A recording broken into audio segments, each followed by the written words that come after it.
It's January of 2016, and I thought I'd take some time and talk about some of the things I've spent money on the last couple of years. Specifically tools, but I'm actually going to branch out and talk about a few other things. Just some of my favorite things and some of the things that I am absolutely mad about. So, yeah, so if you want to hear me ramble on about tools and buying things and stuff like that, hang around. Unfortunately, I haven't bought a mill yet.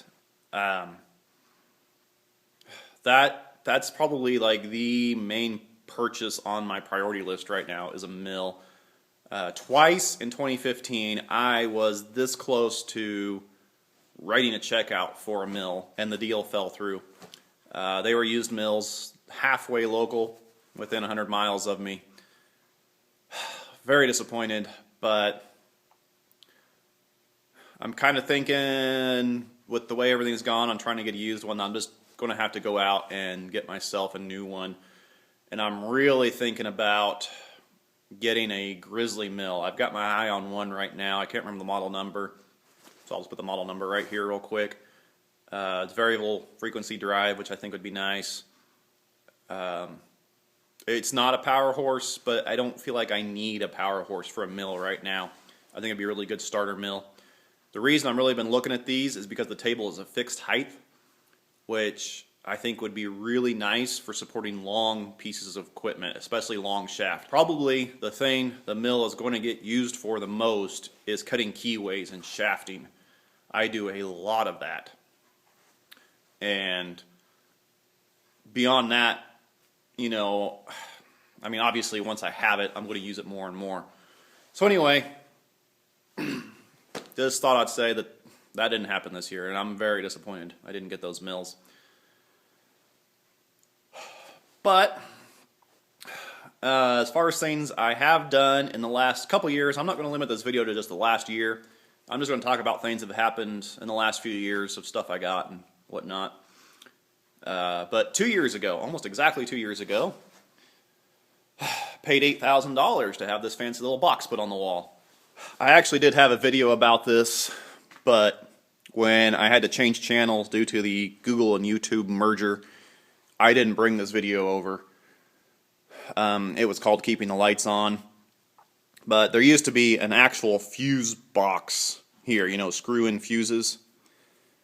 And one of the legs died on it, called the electrician.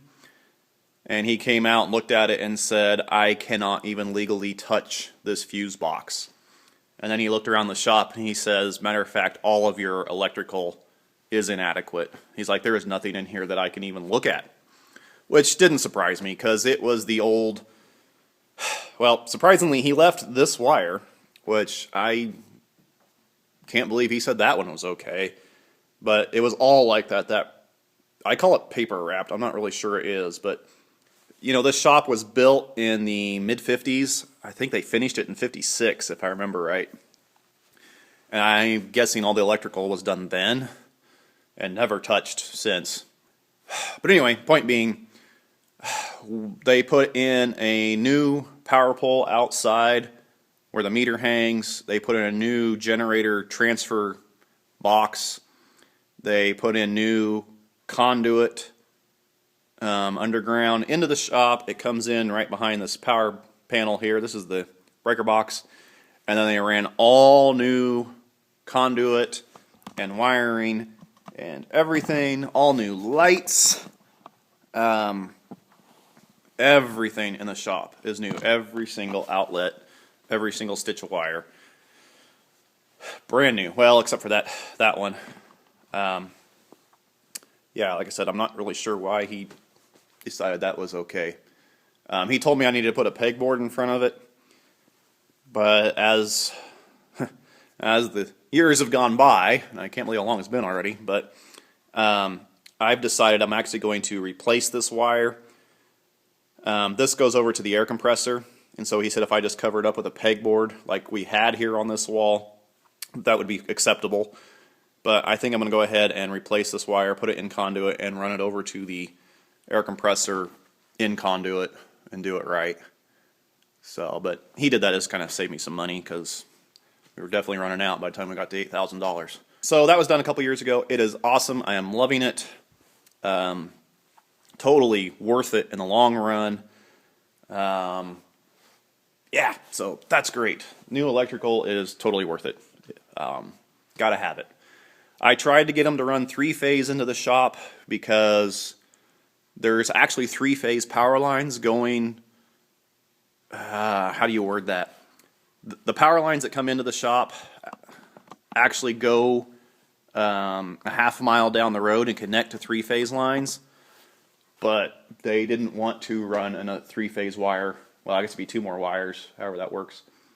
They didn't want to run that all the way to the farm without charging me a major arm and a leg, and probably both legs and both arms. The price they quoted on that was, actually I don't even think they gave me a price. They were just like, no, you won't be able to afford that.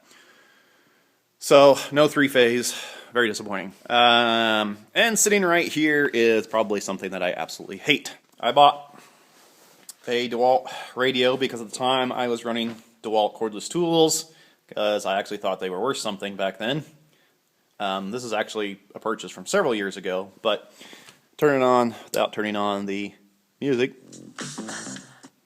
And anyway, let's see here, can you see that? So there's the time, and if you go to tune it, I'll try to dial in 103.3 here, because that's the station I was on. And if you notice, I am turning the dial the same way the entire time here.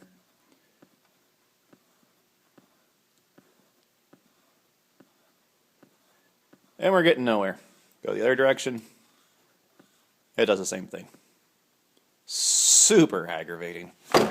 So, this one actually locks up sometimes. If you go to change the channels with the preset buttons, it just locks up and you can't do anything until you go in and take the batteries out that run the clock. That's the other thing that really annoys me, is there's 2 AA batteries that keep time with this and memorize all your stations, your presets, and they go out quick. But yeah, it's a charger too. You can put your battery packs in the back and all that, but totally disappointed in this radio. And the reception is horrible. You cannot pull in a station for nothing.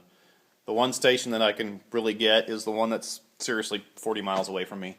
The station I love listening to that's 60 miles away from me, it doesn't even know exists. I can never get it.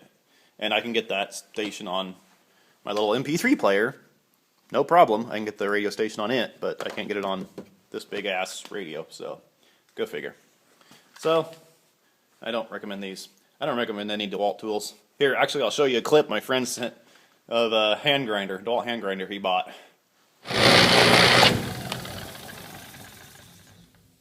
Not buying one of those pieces of shit again. And on the other hand, a tool that I am super glad I purchased is this awesome, see, is it unplugged? Yeah, it's unplugged. This little Ryobi hand grinder, 4.5 incher. Of course, I have the shield off of it right now because I got a wheel that's on a little too big. I had to reach into someplace, so I took a gamble and put a big wheel on it. This is a Diablo wheel. I don't think it'll break. And it didn't. I had to reach in and cut a bolt off. So don't do that, but it does do it. Which is a testament to the machine, because that's a 7-inch wheel. Well, it's wore down before I put it on there. It's like 5.5 inches now. But the reason I got it is because it's got this twist grip handle on it. And I was like, oh, that would be so nice so many times. But I've never really been a fan of Ryobi. But I think I am now, because this hand grinder is amazing. I have abused the crap out of it. This one actually goes on site with me everywhere now. So it gets thrown down in the corral, you know, the dirt and the muck and the mire. As you can see, it gets beat up, kicked around. I have never been gentle with it. I've abused the crap out of it. It's dropped off of man lifts and ladders, and it is still cruising. That has been a wonderful tool. I love it. And I love that the handle can twist. So, very happy with that. It's seriously like a $40 grinder, too. I bought a couple new guns for the MIG welder, and I can't remember exactly when I got this one. This one's almost brand new. I got it this summer. in 2015. It's like June or July, I think, August, I don't know, somewhere in there. It's a Tweco. Oh, I forget the amperage. I forget the model number. But I love it. I cannot believe how good of a gun this thing is. I got the 12-foot reach, I think. Did I go 12 or did I go bigger? Whatever the maximum reach is. It's the longest cable I could get on it. I absolutely love that gun. I'm just completely blown away with it. I love the 2-finger grip on it for the trigger. I love that. It's just, I cannot say enough good things about that gun. And I also got a HTP Flex Neck gun. I love it. The only downside to it is it's not for high amps. But, I mean, they say that when, you know, if you read the description, it says it's designed for muffler shops. But, boy, when you need to get into someplace strange, it's a very good gun. I'm actually really, really impressed with this thing. Very glad I got it.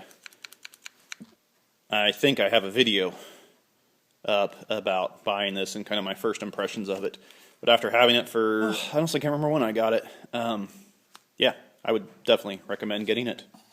Absolutely. I also got a Jackson welding helmet, which this was actually in a pawn shop. Pretty cheap, and it looked almost brand new. The lens was very scratched, so I knew it had been used, but the plastic was in very good shape when I bought it. But I absolutely love this thing. I love this big dial back here for adjusting it. I love that it actually has a detent for when you kick it open. It actually stays. It's amazing. Love my Jackson welding helmet. It's a cheapo. I looked it up online. I got it really cheap, and they're cheap to begin with. So, but completely impressed with this helmet. I think I'm gonna get another one. So I can have one in the shop and keep one in my welding truck. Because I have a Huntsman in my welding truck, but I think I'm switching to Jackson. I love this helmet. And on the other hand, I absolutely hate my Lincoln welding helmet. Oh, this thing just drives me nuts. I hate this curved lens on the front. There is zero detent for when you hold it up. There's no click, no detent, nothing in there. So it falls down all the time. Absolutely hate it. And what drives me nuts is this helmet is the same price as the Jackson, and it is like cheap piece of crap. I cannot stand it. Little tiny knob that only works. You got to push that in to get it to turn, and I swear it only allows you so much tension because a lot of times I can't get it to fit tight on my head, and it falls off. I hate that helmet, but I keep it around as a spare. Yeah, bought a bunch of stuff for the lathe this year too. Most of the stuff I bought is because I'm gonna start making those match holders. Still don't have a name for. So because of that, I got a heck of a deal on eBay for some of these mini boring bars. I like that one. Somebody cut it down. And a brand new box of inserts. I took one out already. But yeah, got a super good deal on all these boring bars and the inserts on eBay. And that's so I can reach into the body of the match holder and finish that bore. I showed this briefly in another video, but this tool post, I have not actually got it on the lathe yet because I just haven't taken the time to do it and mess with it. The height is just slightly wrong for my Atlas lathe, so I've got to figure out how to shim it a little bit, but that won't take too long. I love this handle on top. Loosen it up, and then it's got, well, a little looser than that apparently, and it's got detent positions, so you can go right back to where you were. I think that's awesome. So I am very excited to get this into use and start using it. Looking forward to that. This is something I've never showed in a video. It's a tap holder. I got this a few years ago, and I absolutely love it. It's got a handle that goes in there, which I don't see in the drawer for some reason. You can put a socket on it. You can put a ratchet in it, and it holds your taps. This thing has been super useful. It was on clearance at Home Depot for like $5 or something ridiculously cheap. So I grabbed it, and I absolutely love it. If I could find another one, I would in a heartbeat. Because I'd like to have one on my welding truck, and honestly, I'd like to have one just kept over by the drill press too. Let's see, I bought me a cheapo parting tool from Grizzly. This is also for the match holders, so it's that thin blade. And I got the my new grind. Discovered recently how to put that V in there, make a notch like that, and wow, does that change my world on parting. It is really easy to do now. So that's something new. Like using it even though it's a cheapo model. I bought me a scissor knurl tool because my knurl tool for the Atlas lathe has just vanished. I have searched everywhere, high and low, cannot find it, so I bought one of these. Really like it. I like the scissors a lot better than what comes with the Atlas anyway. This thing is cool. I got this on eBay too. It's a boring bar holder for the lantern style holder, you know, so you put this in your lantern post and then you can put boring bars in here. Very cool. I've actually been wanting one of these for years and years and years and years. Because Grandpa has a whole bunch of tiny boring bars, and I hate trying to get them fit in the lantern holder because, you know, you just can't really hold them that way. So now I have ways to hold them. So yeah, very, very glad I got that. I've been using it a lot. Finally got me a live center. I don't remember when I bought that. Bought me a couple new mill holders and a bunch of end mills and that kind of thing. This was on sale at some, I don't even remember where, some hardware store locally, like $3 or something. So I grabbed it. Honestly, don't even know if I've used it yet, but couldn't resist. Grandpa got this for me at an auction.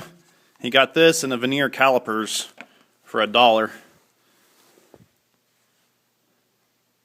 It's a die-cast one, so it's not super good quality, but it's really, really smooth. I've been using it, and I really do like it. Yeah, National brand. It actually works really nice, but I would say the accuracy is probably within a thousandths. You really don't want to get more accurate than that with it, you know. A little disappointed in the accuracy, but hey, for 50 cents, it's totally going to get used. This one, I have no complaints about throwing in my welding truck when I want to go on site and do some majoring. So that'll ride along with me there. No problem. So that was pretty cool. I was glad Grandpa gave that to me. Also, this one, you never see this in a video. I always use my eye gauging digital calipers in videos because the display is so large on it. It just makes it easier to show you. But got it for $45 at a pawn store sometime this year or 2 years ago. I don't remember when now. It's been a while. But yeah, nice Mitutoyo. I think this is an actual Mitutoyo calipers. I tried to look online, make sure it was not a knockoff, and I don't think it is. I think it is a genuine one. Very accurate, very happy with it. So when I really want to measure good and I'm not making a video, this is what I use. But the rest of the time I just use my eye gauging digital calipers. But I do have good stuff hiding away that never makes it into a video. Something I bought sometime over the summer, I don't remember when, is this Ryobi belt and disc sander combo. Oh, I can't show you, but the table does tilt up, so it goes from flat to vertical. Disc sander on the side. Table's a little flimsy, but it's good for what I want it for. I bought it specifically for knife making, but I use it a lot to sharpen my lathe bits now, and that has really improved my surface finish using this thing for that. Normally this thing does not live here in the shop, but I brought it in because I was playing with some different grinds and trying to get a good finish and all that. It is not the best sander for knife making because this is too wide up here. But this was the only sander that I could find locally. The absolute only one. And I went to every single hardware store, any place that I thought even might have a belt sander. This is the only one I could find locally. So I ended up buying it. This base is solid cast something. I don't know. It is heavy. I don't know what this belt sander weighs, but wow, is it heavy. So once I saw that in the store, tried to pick it up and saw how heavy it was, I was like, it's probably going to be worth it. Even if I modify it and put myself a 1-inch belt up here on pulleys and stuff, which I plan to do someday, the base itself is definitely worth buying. It was like $100. Just barely over. I can't remember exactly what, but just right at $100. Totally worth it. I've been using the snot out of it. I like it for removing rust. I like it for sharpening lathe bits. I think I'm going to get myself a drill bit sharpener jig too, so I can sharpen drill bits using this thing. I think that'll work a lot better for sharpening drill bits. Because as most of you know, I'm absolutely rubbish at sharpening drill bits. So yeah, loving it. Can't believe how good it is for the price. So a few modifications, I think it'll be a great knife making tool as well.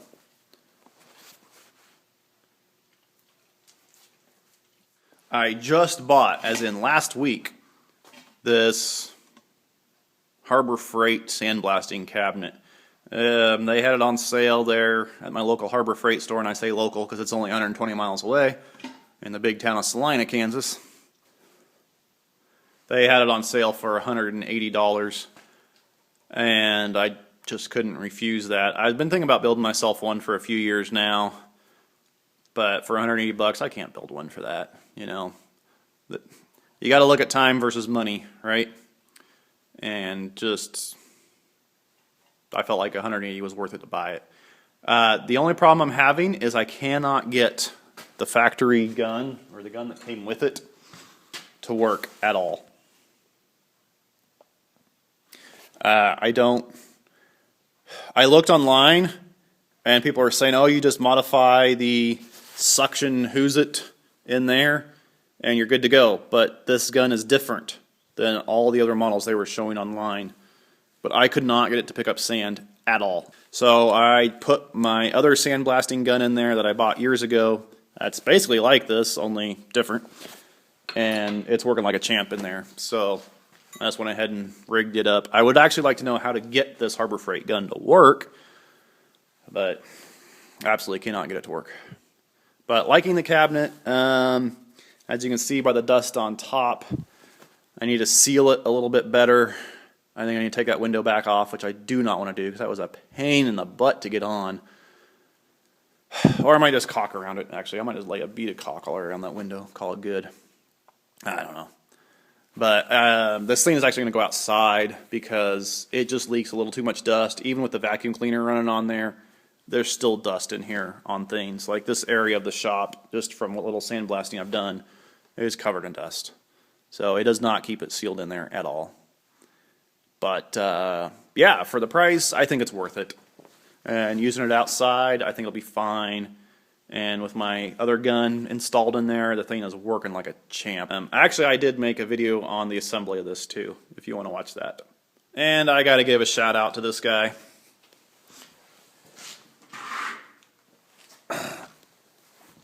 This is the cheapo Northern Tool 375 plasma cutter. I've had it for, over 5 years now, I think. I don't know exactly when I got it. As you can see, it has been through the ringer, and this thing is still working like a champ. It is amazing. I just cannot say enough good things about this plasma cutter. However, it's time to replace it. I thought about straightening out the case and buying a new torch and fixing it all up again, and I still might, but I've really got my eyes set on buying a Hypertherm plasma cutter right now. So, yeah, excellent buy. Just completely. And on the other hand, I have this Lincoln Pro Cut 25 that I absolutely hate.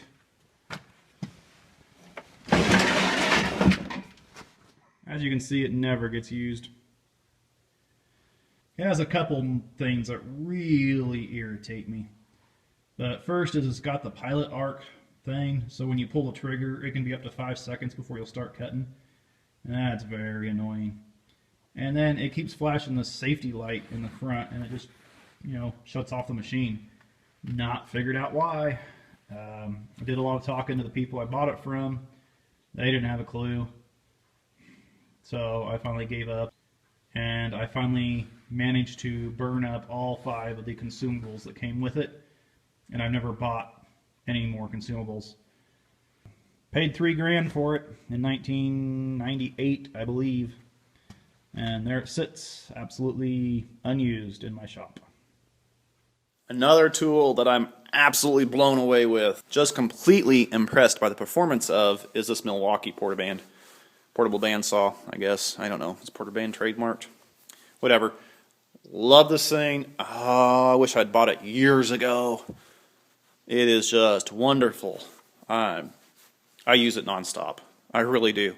I don't even put stuff in the big bandsaw unless it absolutely doesn't fit in this one anymore. And this thing goes with me on site. That's the reason I got it.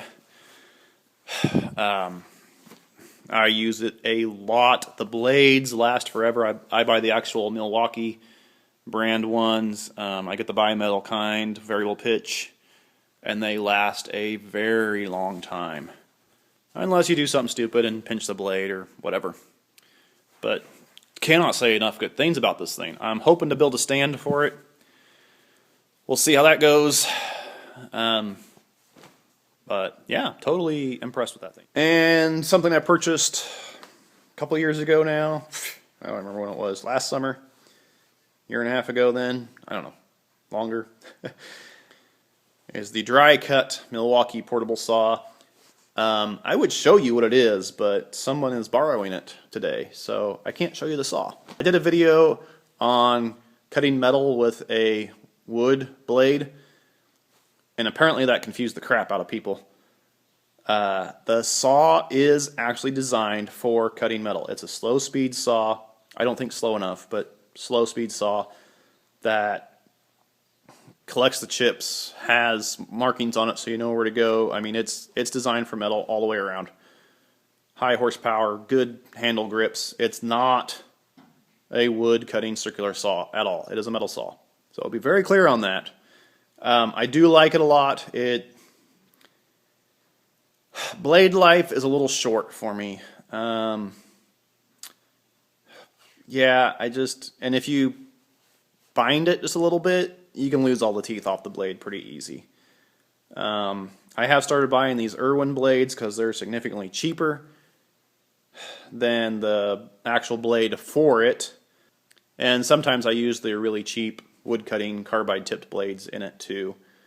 They definitely last shorter than these Irwin blades that are designed for it, but the price is significantly less too, so that's why I do that. But it's not the hero saw that it really is advertised to be.